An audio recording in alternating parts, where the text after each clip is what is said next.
haram hukumnya mencela demam panas. Ada dalil tuan-tuan tentang demam panas ni Allah larang kita cela. Sebab apa tuan-tuan? Di sebalik demam panas tu ada kemanisan dia, ada kelebihan dia. Kita tak tahu tuan-tuan. Samalah lah ni dengan COVID-19 ni, dia main demam. Sebab tu kalau nak main mana-mana tadi, cek suhu, pergi pasaraya cek suhu, nak pergi mana-mana pejabat ke, cek suhu dekat pagar tu, pagat sebenarnya. Sebab apa? Kita nak test betul tak betul demam tak demam. Kalau demam, tunggu Ustaz pakcik duduk kalong Ustaz. Habis tenang Ustaz. Kalau demam juga, cik kena balik lah. Contohnya. Okey, kita nak apa dalilnya? Pertama sekali dalil daripada hadis Muslim, iaitu bahawasanya Rasulullah SAW menjenguk Ummul Musyayib ataupun Ummu Asyayib. Kemudian beliau bertanya, satu hari Nabi ziarah Ummu Syayib ni, ditanya pada Ummu Syayib tu, apa yang terjadi kepadamu wahai Ummu Syayib ataupun Ummul Musyayib? Kenapa bergetar? Nabi tengok dia ni dia getar, ibu apa Musyayib ni. Kemudian dia menjawab, perempuan tadi dia jawab, sakit demam kerana yang tidak ada barakah Allah padanya. Dia jawab, aku demam tapi tak ada barakah pun pada Allah ni, demam ni. Seolah dia kutuk demam tu, dia keji demam tu, dia marah demam tu. Itu kata Ummu Musyayib. Apa Nabi sebut? Janganlah kamu mencela demam. Jangan cela demam, kerana ia dapat menghilang dosa anak Adam sebagaimana alat pemanas besi mampu menghilangkan karat. Hadis Muslim. Rupa-rupanya tuan-tuan, sahabat-sahabat di luar sana, ibu-ibu semua, iaitu sebarang musibah yang berlaku kat kita ni, Allah nak hilang dosa kita. Demam tadi panas. Dengan demam tadi rupa-rupanya Allah nak buang dosa-dosa kita tuan-tuan. Yang mana nanti akhirat nanti bangun, ya Allah, mana pergi dosa aku lama ni? Dulu ni aku tahulah aku hidup dulu ni solatnya ikut dan beribadahnya tak ketahuan hala bahasa perih kita ni sebagainya rupanya lupa kita diuji dulu kat dunia, kita sabar dengan ujian itu. Dengan sabar ujian itu tuan, Allah buang dosa-dosa kita. Bayangkan, walaupun besi itu karat, bayangkan kita bakar besi tuan, habis hilang karat tu, jadi besi yang elok mampat tuan. Jadi nak beritahu tuan, semua ujian yang kita berlaku ni, demam pun Allah buang dosa kita. Jadi bersyukurlah kita ni Allah uji kita sebenarnya. Mereka kata, ya Allah, malah bala, malah. Apa lagi nak mai lepas ni? Mai lah. Tak, kita tak panggil bala mai. Sebab Allah uji kita, terima dengan sebaiknya. Ini dalil yang pertama. Hadis Muslim. Kemudian dalil yang kedua lagi. Hadis Bukhari, demam panas adalah daripada sepihan neraka. Rupanya demam panas tadi ni, yang demam cek-cek 37, yang biasa 38, 39, 40 tu, mana? Rupanya demam panas adalah sebahagian sepihan neraka. Maka sejukkanlah ia dengan air. Tuan, saya ambil contoh ni ayak ni. Ni ayak kita minum. Dahaga minum. Tapi bila mai kita demam, orang polis panggil jerelung. Jerelung ni kita ambil tola, buh atas dahi, buh kat ketiak, kat badan sebenarnya. Nak bagi hilang panas tu. Rupa-rupanya amalan orang tua kita dulu ni, ia bertepatan dengan hadis Nabi. Yang mana kalau panas tu, dia daripada persepihan api neraka. Kemudian macam mana? Sejuklah dia dengan air. Ambil ayak ni, jerelung kita. Bagi apa? Bagi sejuk badan kita. Jadi fungsinya betul. Sunnah Nabi ajak begitu. Jadi kalau kita tak ada Panadol ke hari tu habis ke, nak tunggu esok kedai buka, main PKP ni kan, pukul 10 malam tak ada jalan lah. Stay at home. Jadi sabar Ustaz, malam tu jerelung lah ayak. Pakailah kalau baby tu, ambil stokin ni, buh kat kaki-kaki baby tu, ketiak-ketiak sebagainya ni, kepala ni, kita jerelung ayak tu. Kita berdemuh panggil bahasa kita kan. Itu hadis Bukhari, hadis sahih daripada Nabi SAW. Okey, yang ketiga, api kalian ini yang dinyalakan oleh anak Adam hanya satu daripada 70 dari bahagian daripada api neraka Jahanam. Api dunia ni pakai lighter tuan-tuan, duk cucuk pakai gua api tu, lighter tu, itu baru satu daripada 70 bahagian api akhirat. Nauzubillah min zalik tuan. Mereka berkata, demi Allah, wahai Rasulullah, api di dunia ini sahaja sungguh cukup untuk menyiksa. Maka beliau bersabda, maka sesungguhnya api Jahanam, neraka Jahanam itu dilebihkan 69 kali lipat panasnya. Dan setiap bahagiannya dari 69 ini mempunyai panas yang sama seperti api dunia. Nauzubillah tuan. Yang mana api neraka ni 70 kali ganda. Kita dunia ni 1/70. Kita tuan kena api pun tak sanggup dah bara. Meleceh lagi kan, sakit tak sanggup dah, jenuh buh minyak gamal. Tu api dunia tuan, baru 1/70. Ni api neraka tuan, 70 kali ganda. Ada orang tanya, Ustaz, malaikat jin ni, iblis ni, diseksa dengan api. Mana nak sakit? Api dengan api. Mana sakit? Senang orang tanya kan. Nak jawab apa tuan? Contoh, saya tuan tangan. Ni tangan. Ni tangan. Ni apa panggil kulit dengan kulit. Saya tampak kawan kita pang pipi kita. Sakit tak? Sakit ustaz. Ni pipi ni tampak ni. Pasal apa sakit? Kulit dengan kulit. Bukan sakit pun. Sentuh je. Sebab apa sakit? Sebab kekuatan tangan tu. Tamparan itu sangat kuat. Api dunia 1/70.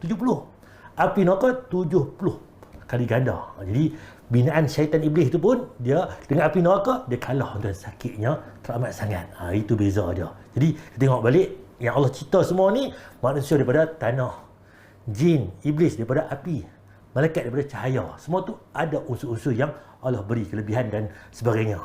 Okey, yang seterusnya. Setiap Muslim yang terkena musibah, penyakit atau yang lainnya, pasti akan dihapuskan kesalahannya. Rupanya kita ada musibah, sakit, demam ke apakah, Allah akan padam kesalahan kita. Musibah itu dosa kita. Sebagaimana pohon menggugurkan daun-daunnya. Kita tengok pokok nyok tuan, pokok mempelam, pokok harum manis, pokok apa lagi yang ada ni, macam-macam lah pokok di luar sana tu. Hari-hari akan gugur daunnya tuan. Yang mana daun ni gugur tuan, bayangkan jenuh kira tuan. Kemarin MPK baru sapu je kangak ni, pekan. Mai pagi esok tu dia habis pokok pula, daun-daun jatuh. Dia sapu.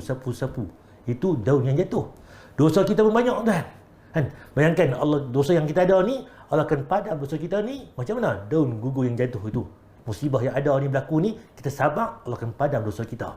Jadi kena reza dan juga terima dengan yang Allah beri pada kita itu. Okey, yang seterusnya.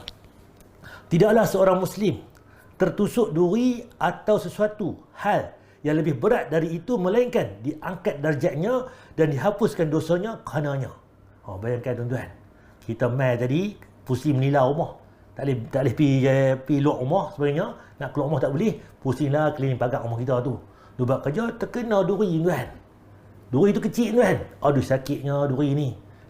Tapi tuan, duri tadi kalau kita reda tuan, Allah akan padam dosa kita dengan sakit duri tu tuan. Walaupun duri semalu tuan, sikit je. Tapi kalau reda tuan, Allah padam tuan. Tapi tak, kita lain. Ni siapa sangkut dawai tadi ni, terantuk kepala ni, binjoi kepala. Tak nampak, marah pada benda tu pula. Sedangkan kita jalan tak tengok. Kita maki pula, marah pula. Siapa pergi sangkut benda tu ni, tak nampak ke ni, semua sebagainya. Kita beban tuan. Bila kita maki, marah tuan, nak beli pahala tadi, dapat dosa balik. Kalau kita terima tuan, Alhamdulillah. Tantuk ni, Alhamdulillah. Inna lillahi wa inna ilaihi raji'un. Sebut dulu tuan, kalau boleh sebut dah. Sebut awal, Alhamdulillah. Sebab apa? Allah bagi ujian kat kita, Allah peringat kita. Dan sebut Inna lillahi wa inna ilaihi raji'un tuan. Ada satu dalil tuan, kalau kita ada anak tuan, contohnya meninggal dunia, kalau ibu bapa tu boleh sebut Alhamdulillah, Inna lillahi wa inna ilaihi raji'un tuan, besar pahalanya tuan. Tapi mana mungkin tuan, lo bolehlah ajak tuan saya ni balik rumah balik lagi, contohnya Allah bagi izin anak meninggal ke apa ke sebagainya, ajak tuan boleh. Hari Allah kita pun nak sebut Alhamdulillah tuan, bukan senang atas amalan kita tuan. Kalau kita boleh peda tuan iman kita sebenarnya, Alhamdulillah Allah uji kita ni. Inna lillahi wa inna ilaihi raji'un tuan. Kalau boleh sebut tuan, itu yang sebaik-baiknya. Sebab apa? Kita tengok tuan, orang yang soleh ni dia lebih suka terima musibah daripada terima ganjaran, terima nikmat. Sebab apa tuan? Sebab bila kita terima nikmat tuan, kita mungkin lupa. Lah ni boleh kedai sebuah, duk berniaga. Ya Allah, aku bagilah aku dapat kedai 5 buah. Tu dia 5 cawangan. Mana? Kangak 1, kola palis 1, arau 1, kodiang 1, pada masak 1. Dulu boleh main masjid untuk berjemaah. Lah ni kalut, tak ada main masjid. Sebab apa? Kedai ni tutup, kedai ni barang tak ada, kedai ni ada orang curi, kedai ni milau tuan. Semayang pun tak boleh main ke masjid dah. Kalau Allah bagi ujian tuan, dengan ujian tadi kita reda tuan, Allah buang dosa-dosa kita, bahkan Allah cinta kita tuan. Sebab tuan-tuan beriman ni, dia bukan kata dia minta tu bala bencana main kita, tapi kalau Allah bagi tu, Alhamdulillah Allah rindu kita, Allah sayang kita. Itu sebabnya kita tanam dalam diri kita tuan. Okey, yang seterusnya, hadis Ahmad dan Tirmizi, cobaan akan selalu menimpa seorang mukmin dan mukminah, orang Islam kita, lelaki dan perempuan, baik pada dirinya, pada anaknya maupun pada hartanya. Allah uji pada diri kita, mungkin keluarga kita, anak kita, pada harta kita, sehingga ia bertemu dengan Allah tanpa dosa sedikit pun. Hadis Ahmad dan Tirmizi. Ni lagi besar tuan. Kata ni, ya Allah, tadi ni nak main kangak ni, nak naik motor pancat pula dah. Start kereta pula habis minyak pula dah. Lagi ni naik kerek tuan, kok krek. Letih tuan. Contohnya, kena sabar tuan. Musibah tuan, rupanya tuan, benda yang Allah uji tu, kita sabar, Allah tukar dengan pahala tuan. Allah buang dosa tuan. Pahala Allah bagi, darjat Allah angkat. Dosa Allah hapus tuan. Bayangkan tuan. Kan? Diuji lagi. Tadi ni dah lah kesian lah tengok dia tu. Minggu lepas, anak meninggal. Minggu ni rumah terbakar pula. Apalah bala dekat dia ni. Apalah tak guna. Contoh, kita ni orang yang bukan Islam tuan, dia kata, ni benda tak guna, ni sial, ni apa. Bukan tuan. Islam kita bila jadi lagu tu, itu Allah nak uji kita. Allah sabar. Kalau kita sabar tuan, Allah akan angkat darjat kita. Allah akan beri pahala. Allah akan buang dosa. Sebab apa? Nanti akhirat tuan, kita pun heran. Ya Allah, mana pahala banyak ni? Aku kat dunia ni semayang berjemaah. Biasa saja, 5 waktu. Nak kata bangkit malam tahajud, jarang-jarang. Nak puasa Isnin Khamis pun kurang. Tapi pahala banyak. Allah kata, lupakah kamu? Dekat dunia ni, aku uji engkau. Satu ujian. Engkau sabar menerimanya. Bahkan, itulah pahala yang kau dapat akhirat nanti. Bayangkan tuan, kita tak tahu tuan. Dosa-dosa ni banyak. Rupanya, dosa tu hilang. Pahala pula banyak, bahkan Allah angkat darjat kita. Dengan apa? Dengan kesabaran kita dekat dunia tadi. Sebab tuan-tuan, bila Allah uji tuan-tuan, bersabarlah kita. Sebab dengan ujian itu, Allah akan angkat darjat kita. Allah akan beri pahala kepada kita. Allah akan buang dosa kita. Kita terima tuan. Jadi tuan-tuan, boleh sembang lah ni tuan. Tapi kalau kita tak kena uji, tak tahu lagi. Sebab tu ada ayat, kalau berimankah kamu? Tak lagi. Sehingga diuji kita, baru kita tahu beriman tak kita tuan. Samalah Pak Isa pun. Pandai tak kita ni? Pandai dah ni. Bagi soalan tengok, tak boleh jawab. Nampak? Bila test tak tahu, kita tak pandai, tak bijak tuan. Sama juga lah. Beriman ni, ditest dulu. Baru tahu kita iman tak iman kita tuan. Okey, dalil yang seterusnya. Hadis Bukhari dan Muslim dari Abdullah bin Mas'ud radhiyallahu anhu, dia berkata, aku pernah menjenguk Nabi SAW ketika sakit. Sepertinya beliau sedang berasa sakit yang parah. Maka aku berkata, sahabat ni pergi tengok Nabi. Nabi demam, hari itu sakit. Sepertinya anda sedang berasa sakit yang amat sangat, yang berat. Oleh kerana itukah anda mendapat pahala 2 kali lipat? Ya Rasulullah, aku tengok kau ni sakit. Betulkah Nabi ni bila sakit ni dapat 2 kali pahala lipat? Beliau menjawab, benar. Tidaklah seorang Muslim yang terkena gangguan, melainkan Allah akan menggugurkan kesalahan-kesalahannya sebagaimana gugurnya daun-daun di pohon. Nampak tuan, musibah Allah bagi ni, demam ke, sakit kepala ke, sakit perut ke, apa saja musibah tuan. Sebarang musibah, terima seadanya, sabar tuan. Sebab dengan benda tu tadi, Allah nak angkat darjat kita. Allah nak beri pahala pada kita. Allah nak buang dosa kita. Tapi kita lah pula, tak ada orang lain ke nak kena ni. Aku. Nampak tuan, dia bebas. Jangan tuan. Kalau buat lagu tu, kita tak dapat apa. Bahkan dapat dosa balik tuan. Sakit boleh dekat dunia, dosa pula boleh. Sebab apa? Kita maki dengan apa yang Allah beri pada kita ni tuan. Maka kita terima pula qada dan qadar. Okey, dalil yang seterusnya. Hadis daripada Baihaqi, aku pernah mengunjungi Rasulullah SAW yang saat itu sedang sakit. Sahabat Nabi ni jumpa Nabi ketika itu sedang sakit. Kemudian aku letakkan tanganku di atas selimut Nabi SAW. Aku dapati panasnya sangat panas kerana yang disentuh itu selimut. Nabi ni bila demam tuan, sahabat mai letak tu ada selimut atas Nabi. Dia letak tangan, ada selimut, tapi rasa panas yang amat sangat. Tu atas tu ada lapik tuan. Jadi itu yang berlaku. Aku berkata, wahai Rasulullah, betapa beratnya demam ini, betapa teruknya demam ini ya Rasulullah. Rasulullah SAW pun bersabda, sesungguhnya kami para Nabi diberi ujian yang sangat berat, sehingga pahala kami dilipat gandakan. Kalau Nabi kena sakit ni, dia teruk lebih pada orang biasa. Sebab apa? Diuji dengan lebih. Bahkan mereka ni akan mendapat 2 kali pahala lebih tuan. Abu Sa'id pun bertanya, wahai Rasulullah, siapakah manusia yang paling berat ujiannya? Rasulullah SAW pun menjawab, para Nabi. Para Nabi berat ujiannya. Kemudian orang soleh, dia ni duk kena je kan.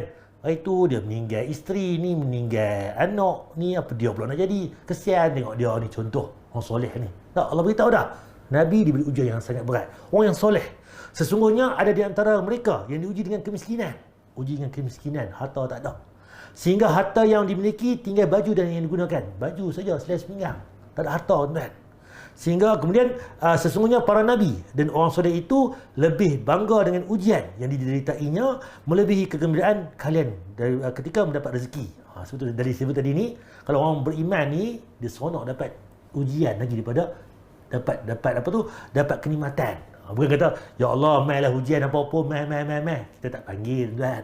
Tapi kalau Allah uji tuan, terima seadanya. Sebab apa? Dengan ujian tu, kalau kita beriman, kita tahu dah kat dunia dosa kita dihapuskan, pahala kita diberikan, dan apa tu, darjat kita diangkat. Itu benda yang sangat besar tuan. Yang benar akhirat nanti kita tergolong orang yang beriman, orang yang beruntung. Ketika kita di dunia ni tak kata ustaz lagu tu bagilah saya miskin, bagilah saya sakit, tak minta. Kita minta kita sihat walafiat. Kita minta kita boleh buat ibadah yang Allah bagi ni. Kita minta kita kaya tuan. Bila Islam kaya tuan, kita boleh bayar zakat, beri sedekah, bagi infak pada orang. Itu yang kita nak. Islam bukan yang meminta, Islam yang memberi tuan. Kita terbalik. Duduk minta lah ni, orang Islam duduk minta. Tak. Islam ni kita yang memberi tuan. Itu yang lebih baik. Jadi kita dunia kita pulun sebaik mungkin kita ambil, tapi akhirat lagi-lagi kita pulun. Sebab apa? Akhirat itu selama-lamanya. Dunia 60-70 umur kita. Tak lama mana tuan, mungkin ada yang kurang, Allah sayang. Yang lebih pun Allah beri lebihan waktu dia untuk dia bertaubat, beri tambah ibadah tuan. Itu yang Allah bagi kepada kita. Jadi umur berapa pun alhamdulillah khair tuan. Cuma kita minta bagi berkat umur kita. Kita hidup 30 tahun, bagi berkat 30 tahun itu sempurna, cukup tuan. 60 itu sempurna berkat tuan. 70 itu yang berkat yang sempurna tuan. Itu kita nak tuan. Jadi berapa umur kita itu sah pada Allah, tapi kita minta keberkatan umur kita.